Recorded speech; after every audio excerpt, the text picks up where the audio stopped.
Assalamualaikum warahmatullahi wabarakatuh. Kembali lagi ke channel Tenda Edukasi. Kali ini episode khusus untuk review materi limit fungsi trigonometri. Review ini dimaksudkan untuk mengingatkan kembali dan membangun pemahaman yang lebih baik tentang materi limit fungsi trigonometri. Untuk mempersingkat waktu, yuk kita langsung cek soal yang pertama. Contoh soal yang pertama, di sini kita bisa lihat ada limit X mendekati 0 dari sin pi per 4 min X dikali cos pi per 3 min X dibagi cos X plus tan pi per 4 min X. Ya, ditanyakan limit fungsi dari bentuk yang diberikan. Nah, seperti yang kemarin sempat disinggung ketika video awal kilometer 0 di channel Tenda Edukasi, semoga kalian udah nonton ya. Dikatakan bahwa solusi paling sederhana dalam menyelesaikan bentuk soal limit fungsi trigonometri sebenarnya adalah dengan cara mensubstitusikan nilai X yang diberikan pada soal. Di sini dikatakan X-nya mendekati 0. Artinya solusi yang paling sederhana adalah kita mencoba mensubstitusikan nilai 0 tersebut ke persamaan yang diberikan. Ya, kita coba ya.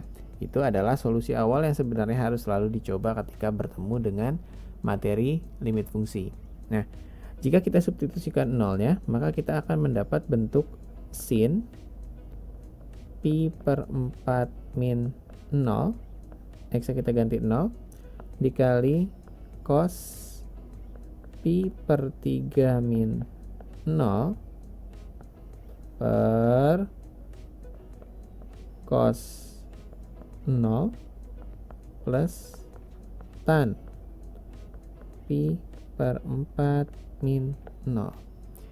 Jadi semua variabel X yang ada kita ganti nilainya dengan 0. Nolnya berasal dari limit X mendekati 0-nya itu dari soal yang diberikan.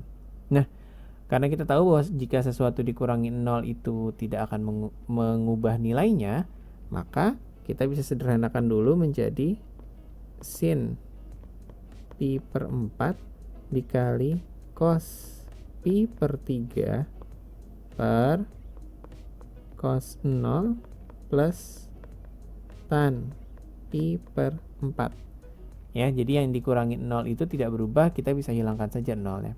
Nah, buat yang lupa nih, diingatkan lagi bahwa nilai 1 pi itu sama dengan 180 derajat. Artinya kalau kamu nanti ketemu nilai pi per 4 atau pi per 3 dan seterusnya, kamu tinggal membagi 180 derajat dengan nilai yang diberikan. Misalkan contoh ya, kita punya pi per 4, artinya itu tinggal 180 derajat per 4. Maka kamu akan dapat ini nilainya adalah 45 derajat. Makanya nanti sin pi per 4 kita akan menggunakan nilai sin 45 derajat. Kira-kira kayak gitu buat yang lupa ya. Maka kita cek kehafalan trigonometri kita atau ke tabel trigonometrinya bahwa nilai dari sin pi per 4 itu akan sama dengan setengah akar 2. Dan nilai cos pi per 3 itu akan sama dengan setengah. Dimana nanti nilai cos 0 itu adalah 1 dan nilai tan pi per 4 itu juga adalah 1. Setelah itu kita sederhanakan dulu, yang atas kita kali setengah akar 2 dikali setengah. Setengah akar 2 dikali setengah itu menghasilkan 1 per 4 akar 2 per 1 tambah 1 sudah jelas 2. Menggunakan kaidah pembagian maka kita akan dapat 1 per 8 akar 2. Dimana 1 per 8 akar 2 adalah bentuk penyelesaian yang valid bagi limit fungsi trigonometri. Kenapa dikatakan valid? Karena dia tidak termasuk bentuk tak tentu. Bentuk tak tentu kemarin sudah sempat disinggung di limit fungsi trigonometri. Bentuk tak tentu yang biasa kita temui adalah 0 per 0, kemudian ada tahingga per tahingga, dan seterusnya. Kira-kira kayak gitu. Nah, itu untuk contoh soal nomor 1 bahwa lagi materi ini bisa diselesaikan dengan sederhana menggunakan teknik substitusi saja. Jadi tidak selalu materi limit fungsi itu butuh teknik-teknik yang aneh-aneh. Kadang-kadang justru penyelesaiannya adalah yang paling sederhana. Untuk lebih menguatkan pemahaman kita lagi, kita akan pakai contoh kedua di sini.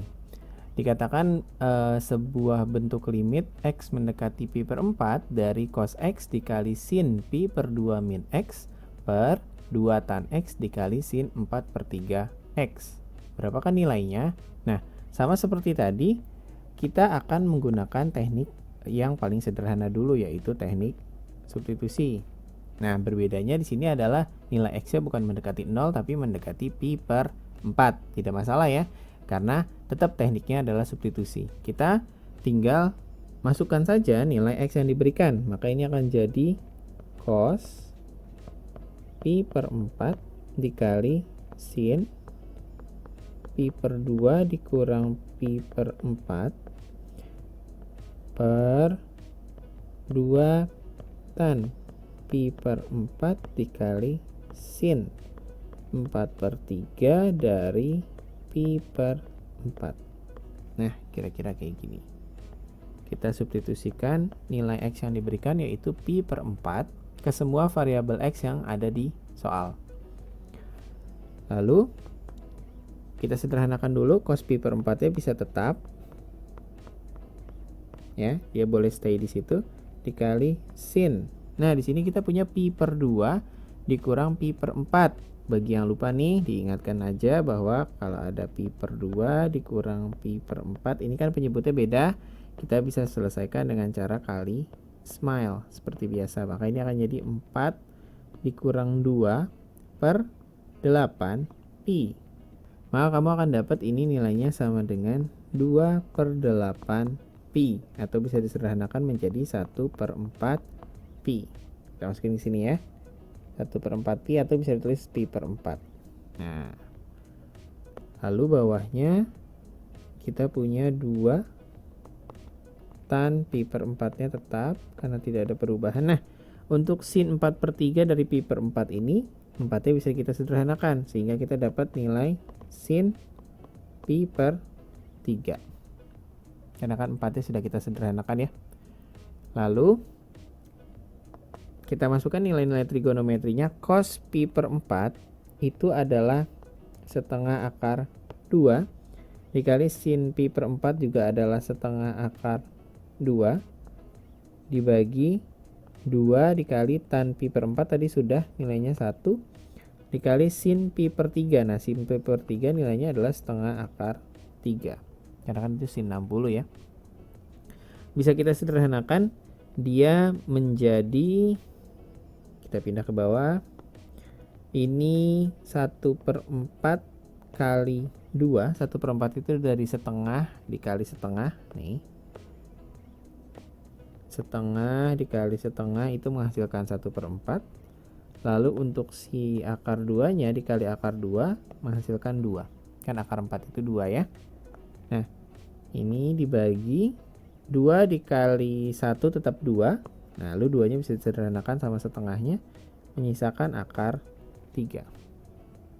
Nah, untuk bentuk seperti ini, jangan lupa yang atas bisa kita sederhanakan dulu menjadi setengah saja per akar 3. Nih, untuk bentuk seperti ini jangan lupa ini perlu proses yang namanya kali sekawan.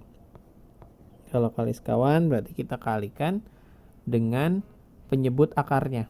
Ya, ini proses merasionalkan dengan cara kali ke sekawan. Maka kamu akan dapat ini sama dengan 1 per 2 akar 3 per 3.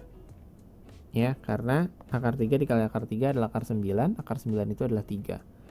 Berdasarkan kaidah pembagian, kita akan dapat nilainya sama dengan 1 per 6 akar 3. Nah, kira-kira begitu dua contoh untuk penyelesaian limit fungsi trigonometri dengan teknik yang paling sederhana, yaitu teknik substitusi. Nanti di episode berikutnya kita akan menggunakan teknik yang biasanya disebut dengan keistimewaan nilai sin dan tangen. Sampai sini dulu untuk episode pertama dari review limit fungsi trigonometri. Semoga yang disampaikan bisa dicerna dengan baik sehingga menambah pengetahuan kalian tentang limit fungsi trigonometri. Sekian, sehat selalu. Assalamualaikum warahmatullahi wabarakatuh.